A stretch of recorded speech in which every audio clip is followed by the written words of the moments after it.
দেশ জুড়ে ভারী বৃষ্টির পর চট্টগ্রামে ডেঙ্গু আক্রান্তের সংখ্যা বেড়েছে।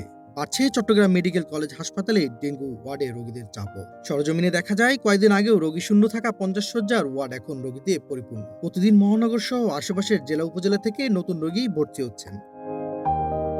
সিভিল সার্জন কার্যালয়ের তথ্য মতে 6 জুলাই থেকে 17 জুলাই চট্টগ্রামে 174 জন ডেঙ্গুতে আক্রান্ত হয়েছেন। এ সকল রোগীদের অধিকাংশই নগরীর বিভিন্ন এলাকার বাসিন্দা।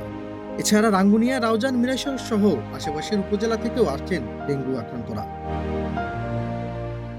এ বিষয়ে চমেক হাসপাতালের ডেঙ্গু ফোকাল পারসন ডাক্তার নূর মোহাম্মদ বলেন, এবার ডেঙ্গুর উপসর্গে কিছুটা পরিবর্তন দেখা যাচ্ছে।